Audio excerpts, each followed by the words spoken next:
Apex, believe it or not, in all of its polished glory, has a bit of a problem on its hands, and honestly, it's an incredibly hard problem to fix. What am I talking about? Well, it revolves around hitboxes.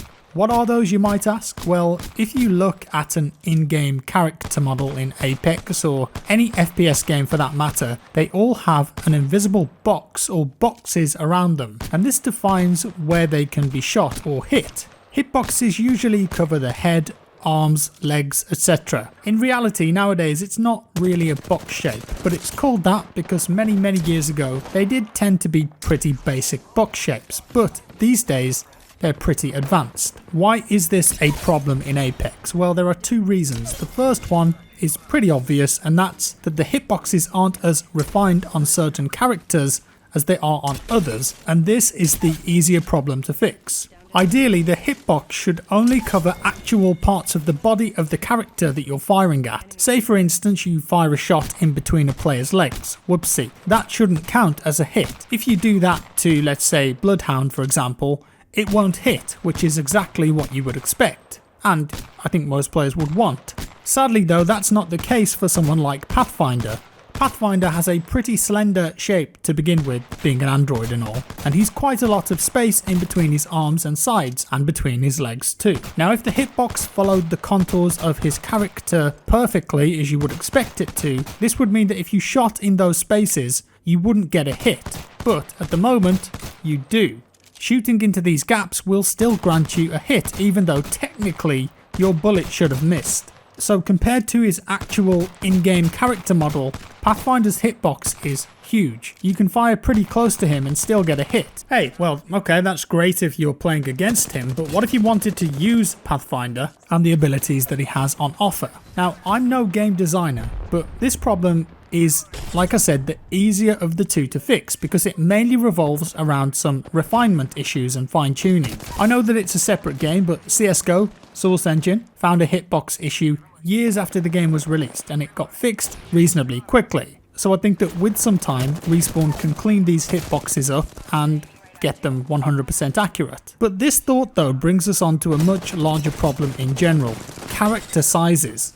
Let me read something out to you that was put together by Reddit user Sir Alic, who's based this information on Suki Spy's hitbox video and images. He's the guy that put this video together originally and found the bigger problem with some of the characters in the game, like with Pathfinder.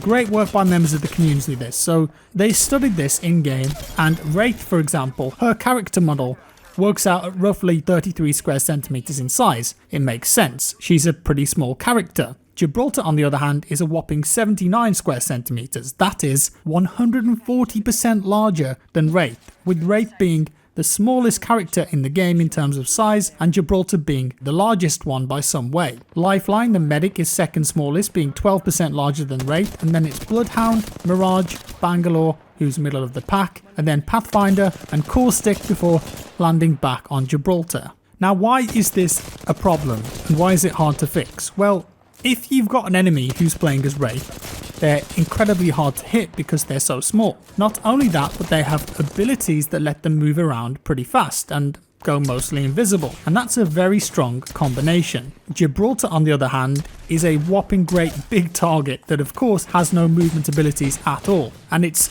so easy for a squad to just focus fire on that character. Of course, you could argue that this is balanced by his abilities. Gibraltar has a personal shield and a dome shield, but honestly, in my experience, his personal shield doesn't really help him at all that much against fast-moving opponents, and the dome shield is incredibly situational and mostly a defensive tool used for reviving teammates.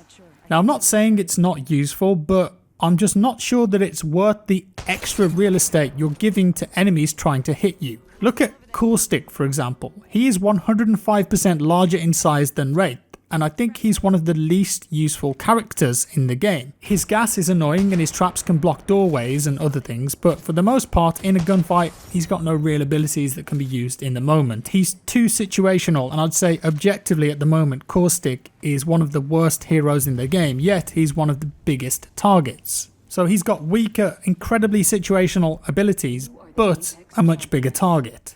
It's also worth noting that every character in Apex moves at the exact exact same speed, even though it often doesn't feel the case. And this has been confirmed by developers. And what makes it feel like you're running slower is the character animations, the way that the arms and the legs move. They can make you feel slower than you actually are. If you have a race with a friend, you can go and confirm this yourself. And I'm just going to go back to the characters and their abilities. This is a huge difference from any battle royale style game that's come before it. If you look at Battlegrounds and Fortnite as examples, the hitboxes for those games on all of the characters are the same size, despite Fortnite having some crazy skins. They have a different system though, whereby they've got one character model as a base, just with different visuals or cosmetics. Everyone is playing as the same hitbox in effect. And Apex has gone in an entirely different direction. Now let's look at a non-BR game for a second and see how they deal with different character sizes and balancing. What about Overwatch? I think this is a very good example. Let's take Reinhardt. He's a huge tank hero with a massive health pool and a shield. Really slow, but he can take a ton of damage and help teammates move forward to capture objectives. Same with Roadhog. He's a big target, but he's got a big health pool to balance this. And this system works okay for Overwatch though, because the entire game is designed around a team having an interesting composition of players, from aggressive attacking players with less health like Tracer, and defensive supporting characters that can tank more damage like Roadhog. And this asymmetric game design works better with the game modes and short round based objectives that Overwatch has. And yes, characters that you play as in Overwatch also move slower or faster depending on their size. But in the Battle Royale genre though, in BR games, I think that you ideally want there to be a level playing field. That's why Apex decided to have all characters move at the same speed, despite them being either larger or smaller. And this is the main reason why certain characters having a larger hitbox or surface area where players can hit you really needs to be looked at and balanced in a way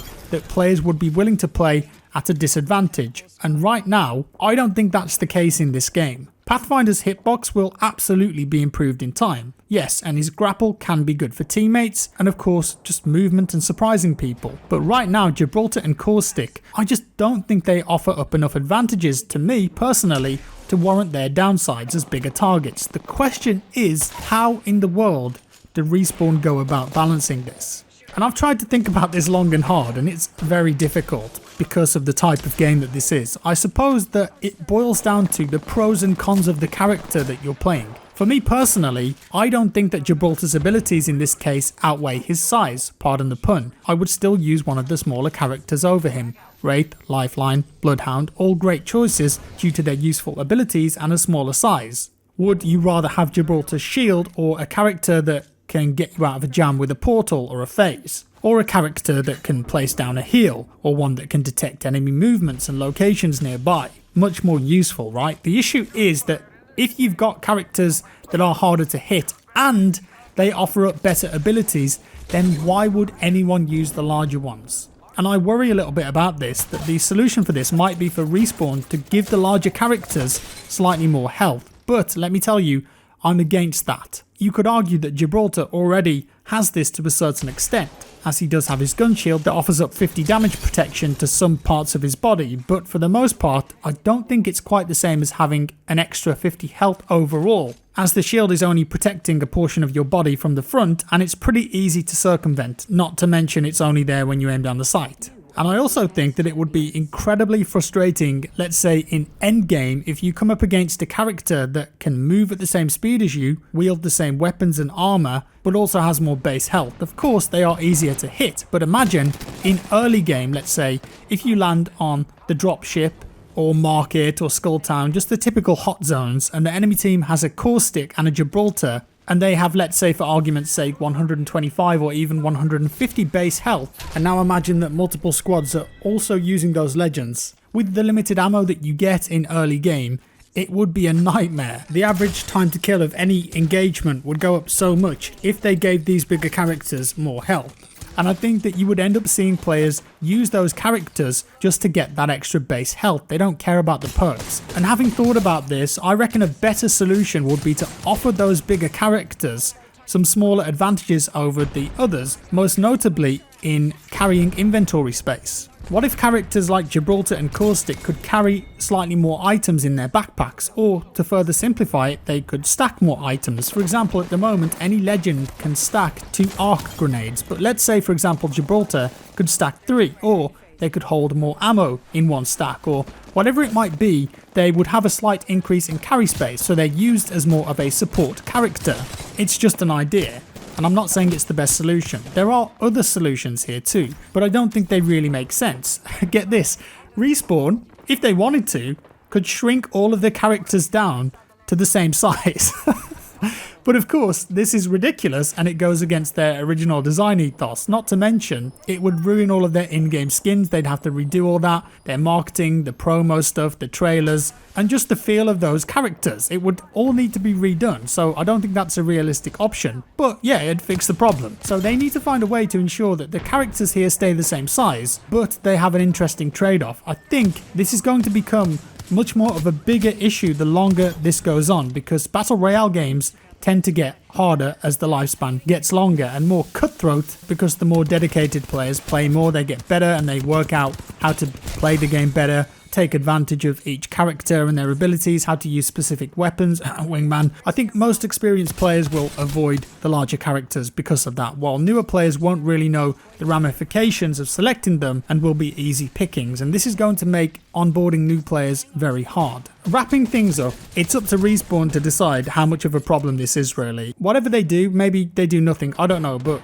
if they do something, what you don't want here is a overly complicated system. I think one of the reasons that Apex has succeeded is because it's simple and easy to understand, and you want players to know that no matter what character they're fighting, they know their health pool and what they're up against. Hit markers show off what armor they have, and audio cues tell you when armor is broken. Ideally, in a BR game, in my opinion, you don't want to add more RNG factors. You've already got that there with the loot. That's the design of the game and the circle. So you want players to have the same options, weapons, health, etc. So I think that offering up a bit of extra backpack space to the bigger guys in terms of what they can stack and then cleaning up the hitboxes would be a good start here. But it's going to be really interesting to follow along with this and see what Respawn do with this situation going forward, because it's not something that we've had to think about really, or game designers have had to think about really, in any other Battle Royale game before. I just hope that they don't increase the health pool, because I think most players would be against that. Fingers crossed, we'll see. But what do you guys think? How much of a problem is this, and how would you tackle it? What would you do? I think it's difficult, but exciting and interesting to talk about. And there it is, guys. Let me know your thoughts down in the comments below, please. If you liked the video, give it a like. If you didn't, a dislike. Subscribe if you want to see more. Hit that notification bell, and I'll see you in the next one.